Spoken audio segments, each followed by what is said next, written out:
Very important for our fellow citizens to remember these words from Winston Churchill. America is indispensable for the world, and the dangers of isolation loom. The price of greatness is responsibilities.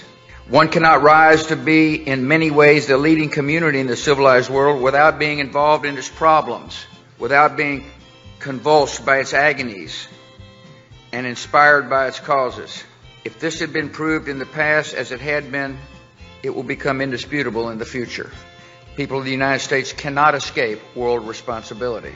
I wholeheartedly agree. Okay, well, here's the problem. We now have a president who's trying to clean up the mess that you started. I mean, George W. Bush, God bless him. But he seems, even when he's reading it, he doesn't seem convinced. Well, he didn't write it, obviously. So who's writing his stuff? Is Pete Wehner still writing for him? Or who's writing his stuff? The world, we have to agonize with the world's agonies. Believe me, we're agonizing. We have thousands of men and women whose lives have been turned upside down by endless war, trillions of dollars down a rat hole, and meanwhile we still have people being blown up in Afghanistan day after day. As we're desperately trying to stop ISIS from reconstituting back in Iraq. So don't talk about world responsibility. You have a responsibility to your own people. And they were so enraged about the last 3 years of the Bush administration that they turned to Barack Obama. We lost the issue of marriage. We lost our health care system. We lost 2 seats on the Supreme Court. And we almost lost our country. But with the Tea Party and the rise of conservative media and then Donald Trump, we actually have a chance now to take it back. So with all due respect to the previous president, it's time to realize that the open borders, open trade, suck up to China, old relationships, that thing has been proven to be a nightmare. Joining us now, Pat Buchanan, conservative author, columnist, commentator, advisor to many presidents. He joins us now. Pat, the Bushes just won't go away. How are you? How you doing, Laura? I'm good. It's a good day if I can strafe the globalists before 10 o'clock. Well, if George Bush practiced a little more isolationism, they might not have lost both houses of Congress in 2006 and the presidency in 2008, and we wouldn't be tied down in Afghanistan, and we wouldn't be tied down in all these Middle East wars. I don't mean isolationism, not literally, but simply staying out of wars that are not the business of the United States of America. Unnecessary wars have been the death of great nations and great republics and empires for generations. Well, he represents the dying old guard of the Republican Party, does he not, Pat? The conservative populist, still Reagan-esque vision that you had back in 1992 that you've been writing about for decades has now attracted so many people from different walks of life. You saw that crowd in Indiana last night. It was packed out in the arena. There were 10,000 outside. And you get the sense, I mean, I don't see anyone on the horizon in the GOP or the Democrat Party that's going to be able to rival that kind of enthusiasm. I just don't see it. I don't see it either, and I will say, I think I've said it before on your program, that in a way, de Gaulle said the graveyards are full of indispensable men.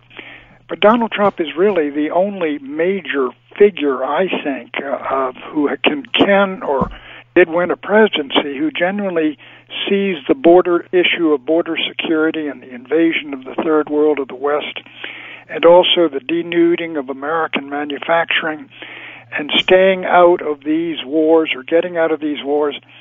He's the only one really there, but I do agree with you that down the line there's an awful lot of people who are listening to Donald Trump and agreeing with him and at least publicly stating that they endorse his policies. So in that sense, I agree. I think that, I think if you would ask George W. Bush, does he really think he did the right thing in plunging into all those wars? Well, I mean, you heard Cheney the other night or last night, and he wants to bring the waterboarding back, Patty. Cheney's a bit of an exception there. They're all, I guess in a sense they're defending what the vast majority of the American people now see as a mistake, and maybe they feel they have to do it. But we're looking at a new situation now, and I trust we're not headed down the road for a war with Iran, which is even a larger nation, would be even a greater mess than that we had with Iraq. On this one this morning, I happen to agree with David Ignatius. I just finished reading his column. You know, he said war with Iran would make the Iraqi adventure look like a real cakewalk.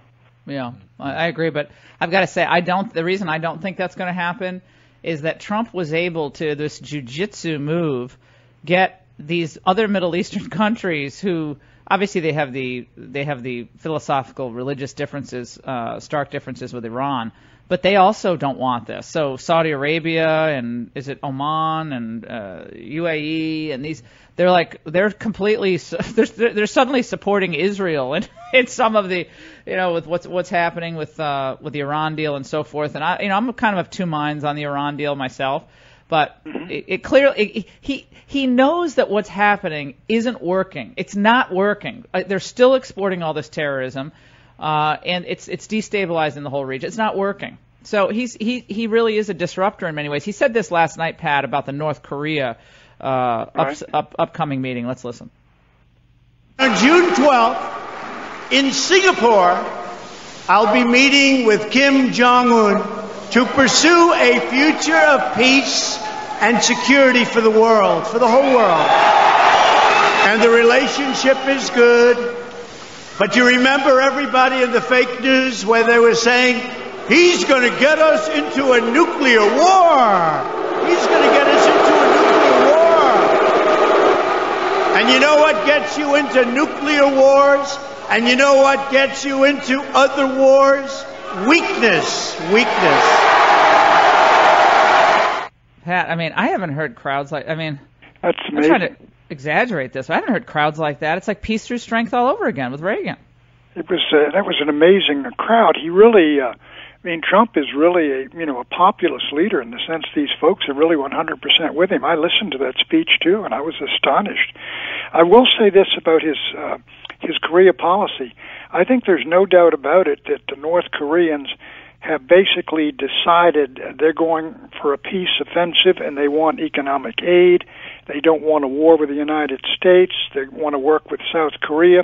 I think that Trump's going to get an awful lot, and frankly, I think he's going to get probably as much as we can get. But I do believe this. That guy is not going to give up that A-bomb.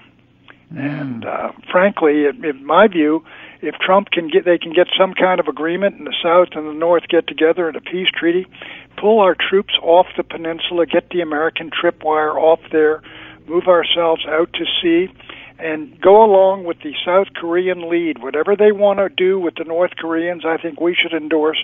We shouldn't be more hawkish than they are when it comes to Kim Jong-un. Mm-hmm. But again, if Trump comes home with the North Koreans having surrendered the bomb, I'll pay for his visa to Norway or wherever you get that Nobel Peace Prize.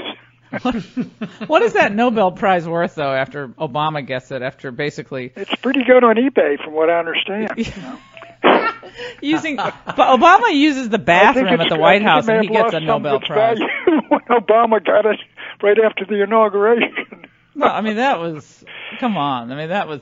Well, here's the counter-argument to pulling our troops out of South Korea. Counter-argument is, then you cede the entire peninsula to China.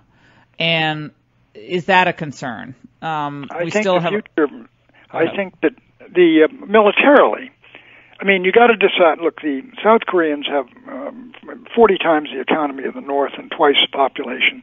They can defend themselves, and frankly, if the North Koreans refuse to give up their nuclear weapons, the South Koreans can build their own and deter them. But economically, Korea now already trades more with China than it does with the United States. They're talking about a railroad going from China down through North Korea into South Korea to move goods back and forth.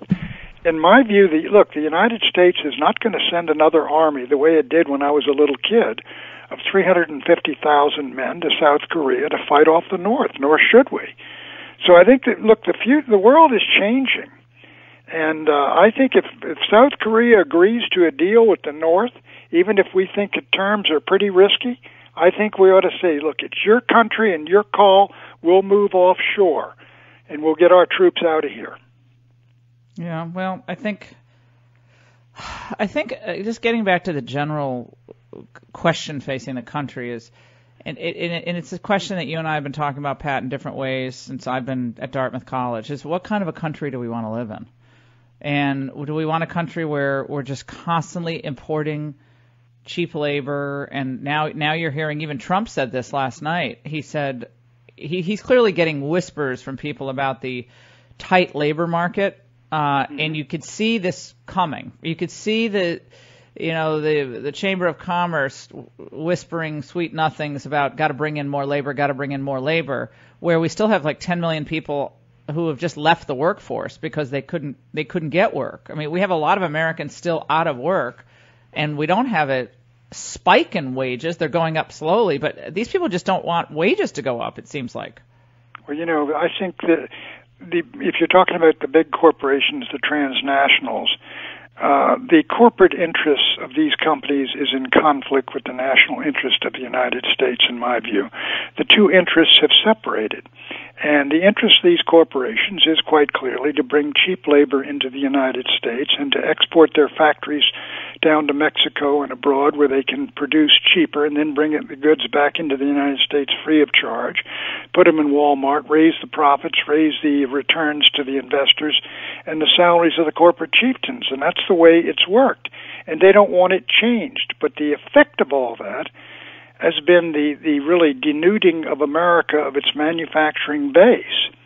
And so the question is, are the economic nationalists, can they prevail against the economic interests of these powerful corporations, companies, and all their agencies in D.C., which don't really care about the things we care about and the things that audience cares about that was listening to Donald Trump up there in Elkhart, Indiana yesterday?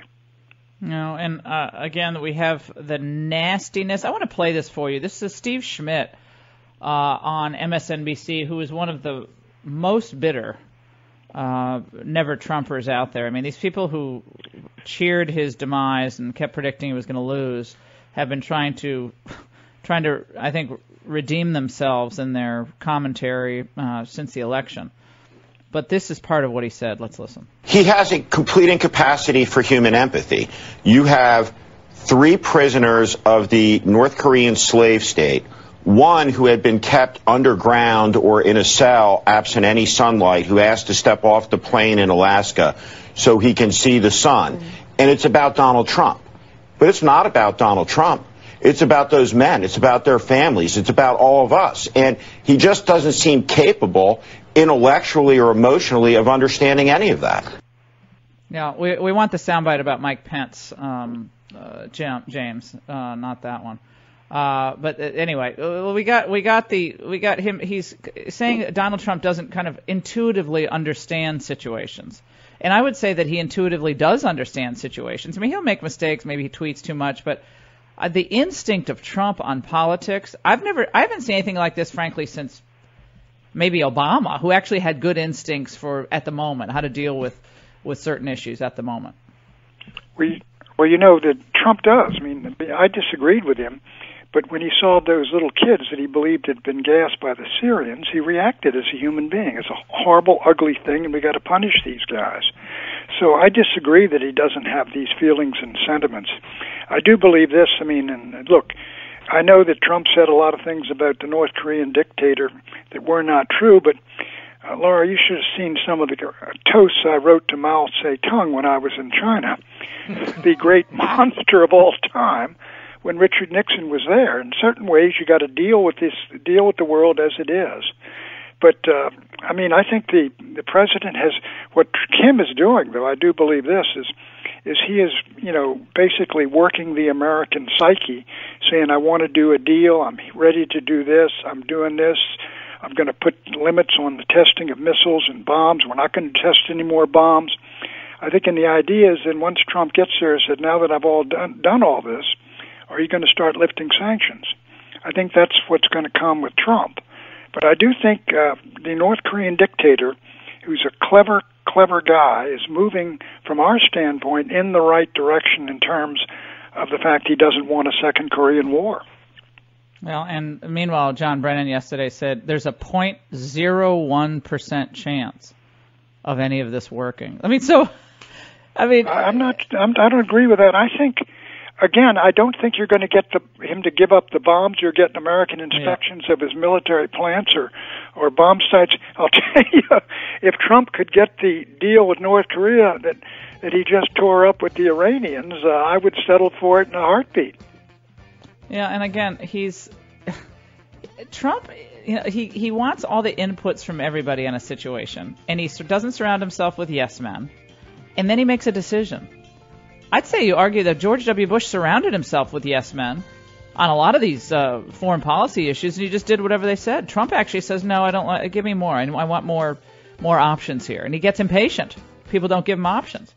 So I don't think he's wedded to any one solution on this. I think he remains very flexible and is able to do the right thing for the country. But we'll see. Pat Buchanan, it's always great to talk to you. Thanks so much for what you do. And we'll take a break. Don't